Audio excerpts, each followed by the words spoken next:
Don't go in there acting like you know everything, because that's not going to work.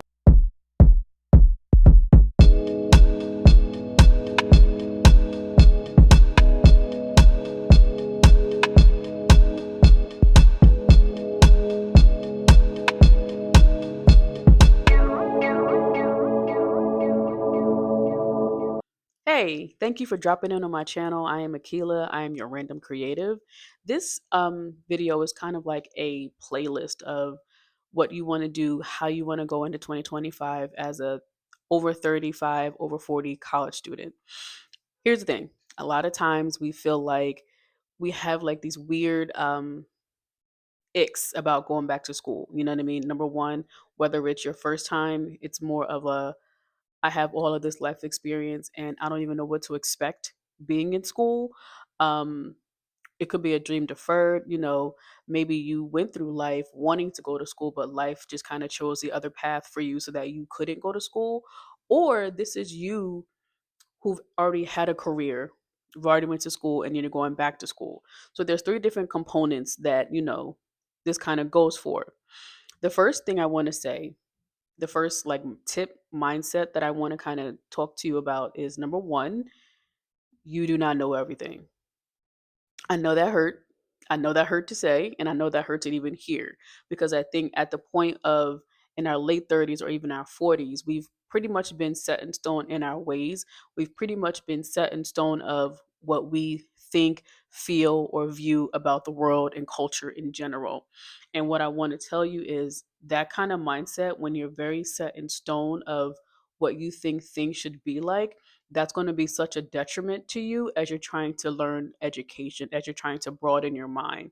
Because what's going to happen is you're going to buck back and forth with what you think the world should be like, as opposed to just not even making another etched in stone statement, but just understanding different views, if that makes any sense. So, the first thing I would say is try to expand your mind, right? Gaining knowledge, gaining experience, gaining knowledge about things that you may not even know about takes you opening your mind, takes you understanding that gaining more knowledge and gaining more insight is not like a sprint. It's a marathon. So you may hear different views that you may not agree with, and that's okay, right?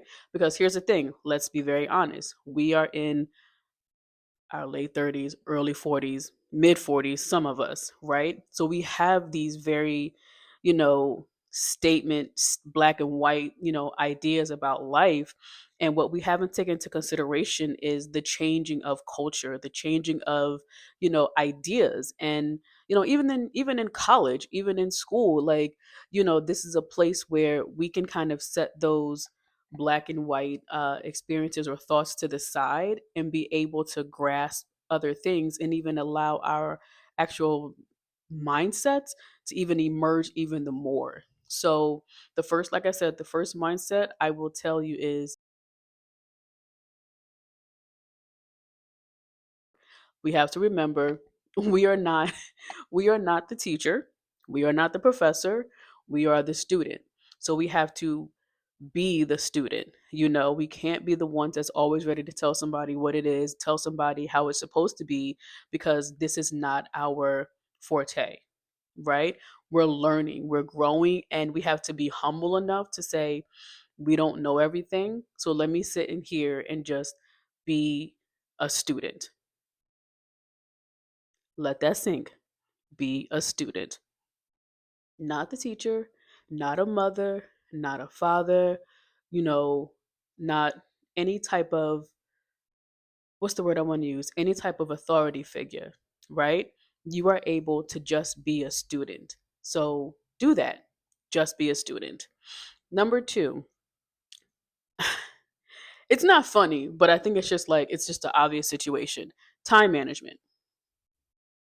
Now, if you are, if you don't have a job when you're going to school, you still need time management, right? But I want to talk to the ones who have a job and have a family.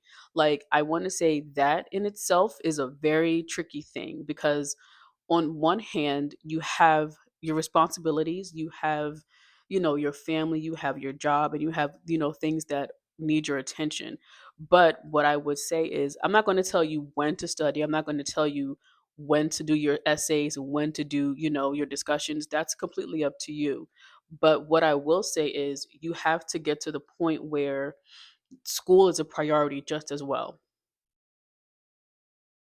Let's say that again. School is a priority as well.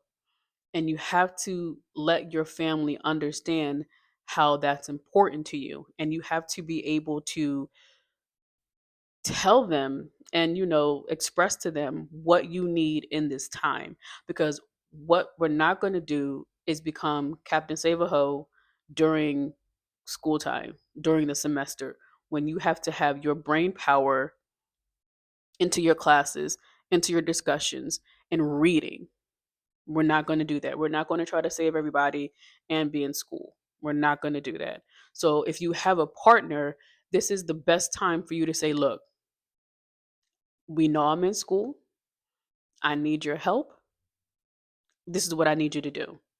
And be upfront. I mean, here's the thing. I think, when you have a partner, that partner is supposed to be able to be your help and vice versa. And if you don't let them know what you need, they're going to assume that you're fine. And the last thing you want to do is be regretful and say, well, he's not helping or she's not helping. And it's like, but you never said that you needed help. So, first and foremost, please have that conversation. Please let them know, hey, this is a weird time for me. I'm nervous, I'm scared, but these are the things that I need help with during this semester so that you can have the semester that you want and you can have the support that you need and it all can kind of just mesh well together. Now, if you don't have a partner and you're there by yourself and you may have children, it's going to be pretty difficult for you. So, what I would suggest is maybe finding those bits and pieces of time where you have to yourself, whether it's maybe when they're in school or like maybe earlier in the time frame or time in the day or later in the day. You're going to have to figure out what is feasible for you. You may lose some sleep, you know, you will. You may lose some sleep. You may feel like you're all over the place, but just understand that it's going to get better. I think sometimes where, you are by yourself, it feels even worse because you're just like, I just need somebody to take up, this load for me so I can finish my reading, so I can finish, my essay, so I can finish a discussion. And I don't even have that.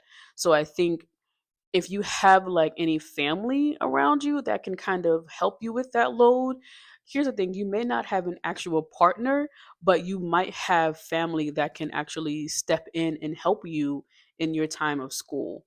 So I wouldn't necessarily say, you know, don't ask, but I'm not going to say don't not ask. You know what I mean? Like, yes, it's your life. Yes, you decided to go to school, so you may not feel like you want to burden anybody, but if you have friends and family, ask.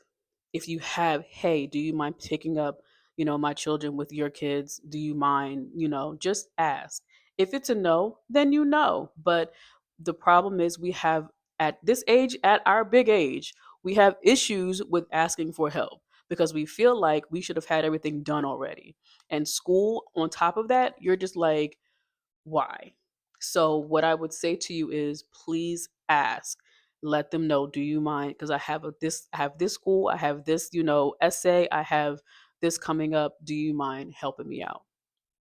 Now, like I said, if you don't have a partner, it's going to be crucial for you to find those pockets of time where you're able to do your work. I think people who don't have partners, friends, or family, but they have children, I give so much props to y'all because you're literally handling it. You're literally going through the trenches of going to school, whether it's online or in person or hybrid. Then you're picking up your kids. Then you're making dinner, and you're working on top of that. So it's when I tell you that y'all have a special place in my heart because it's hard. You know what I mean? I can only imagine not having a support system, but still trying to be better for yourself. So, hats off to you. But you got this. I want you to know you got this. It's going to get better. Now, for those of us who don't have children and who are not working at the moment, this is going to be hard for you as well. And I don't want to, I'm going to say probably not as well, but hard for you in a different way. If you're still trying to look, if you're looking for a job and, so you can still survive like me, great. But in the interim, whereas if you don't have a job, you have to be careful because when you have all the time in the world, you have all the time in the world to do nothing, right? And it takes more energy to get started than it would if you were already working and you're just kind of like going with the flow, right? So if you're home and you're waking up, you don't have a job yet, and you're just in school, you have to give yourself a schedule. And what the funny part about it is, if you have like ADHD, having a schedule is like you're joking, right? I understand because I have ADHD. The minute I say I have a schedule, everything is just like done. Everything is done. But I'm gonna tell you, you need a schedule, even if it's like a fake mental schedule. Like you got to kind of psych yourself a little bit out, a little bit. You got to psych yourself out and say, all right, I need to do this in this time frame. So I'm going to do that in that time frame. Don't give yourself very black and white time frames because when you do that, your brain is going to automatically say, "Don't tell me what to do." So don't do that. Just kind of say, I want to do it in this time frame and go from there. When even like if you have in-person classes, that's kind of actually better for you than online. Because online you'll feel like you can do whatever you want. Trust me, because I did it and it was a mess. Like I did two semesters, one with six courses, classes, and the other with three. One when I did with three, I had a full-time job, and the one when I did it when I had six courses, six classes, I didn't have a job. Both of them were a hot mess. So especially like dealing with ADHD, it is a hot trifling mess. So when I tell you have like a slick mental schedule for yourself, do it. It will save you time, it will save you mental anguish, it will save you mental burnout. Trust me. Do a slick one where it's not like etched in stone, but it's there and you're giving yourself a time frame to do it. So be prepared, okay? It's not going to be people think because you don't have a job that it's going to be easy. No, it's going to be harder for you to do your work because you have all day to do it. I would also suggest maybe having some extracurricular activities like working out or going to the library, having things that you can do to keep yourself motivated so you can kind of get out of the house as well. So you're not staying there not doing anything and your work will just fall by the wayside. So make sure you have extracurricular activities that could keep you, going outside at least once a day so that you're able to break up the monotony, if that makes any sense. So that would be the second thing. Please make sure your time management is conducive to your situation. Don't try to be like everybody else, be what you need. Because I also made that mistake when I was taking six classes. They were online, mind you, they were online. And I felt like I needed a full time job to do that. And when I tell you, me trying to find a full time job was hard as heck because I was in New York and it was weird. I didn't find one. Let fast forward, me moving to California, um, I had a full time job and I was doing three classes. No, no. They were like all like philosophy and critical like thinking. No, no. I'm not doing that no more. When I tell you it was the most stressful, painful time of my academic career, no. Here's the thing, you have to find what works for you. Just and what I actually wound up doing, what feeling like was if my friends could do like their PhDs or their law degrees, and I'm watching everybody else do their law degrees with full-time jobs and all sorts of stuff. Why can't I do it? Because I'm a different person. That's why. I'm a different person with different sets of needs, just like they are. And the problem is we feel like we're being underproductive because we're not doing the same things that someone else is doing. Please understand that will take you to the straight way to fail out. So I need you to remind yourself, I am a different person than everybody else. What everybody else can do is not me. What they can do doesn't mean I have to. So please make sure that is clear. And for first, and the last thing I want to say with your mindset as you're going into school is that here's the thing. Even though, and I'm circling it back around to the beginning, even though you're going into the semester, whether it be your first semester or your second semester last or whatever, and you still don't know like everything, you have life experience. Okay, you have life experience that has taught you different perspectives. You have life experience that has given you depth on different discussions, and I want you to leverage those things, right? I want you to be able to say what you need and really immerse yourself into the culture of school. You know what I mean? Because I think when you go into college, sorry, when you go into college out of high school, 9 times out of 10, you don't have a lot of life experience because you leave in high school. You know what I mean? Like you have child life experience. Whereas if you're coming into college as a late 30s, 40s, whatever, you have such a colorful experience of life that can actually be a help while in class. You're actually bringing a dynamic that people who are 22 don't know about. So it's also, like I said, it's also about you learning and understanding, but it's also about you giving of what you know. You know what I mean? In a respectful manner, because like I said, you are not these kids' mothers, you're not their fathers, and you're definitely not their professor.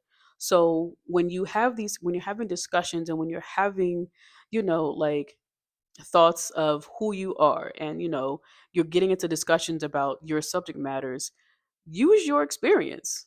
You know what I mean? Use what you've learned over the years, because that's still great information. You know what I mean? So it you have to find the line of where how am I going to be open to just understanding and growing in college, but also I want to be able to use my life experience as discussion for life. You know what I mean? So that's what I believe. Though I feel like those are the 3 points of or 3 mindset tips that I think would help someone who's in their late 30s or early 40s going into school. Okay. Number one, you don't know everything, so don't go in and act like you know everything. Two, time management. Make sure you have the schedule that you need for yourself, regardless of what situation that you're in.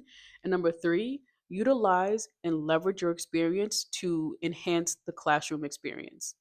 So that's it for you guys. I definitely hope my tips helped in any way. Please don't forget to like, share, subscribe, and I will see you tomorrow with my next video. Have a good holiday.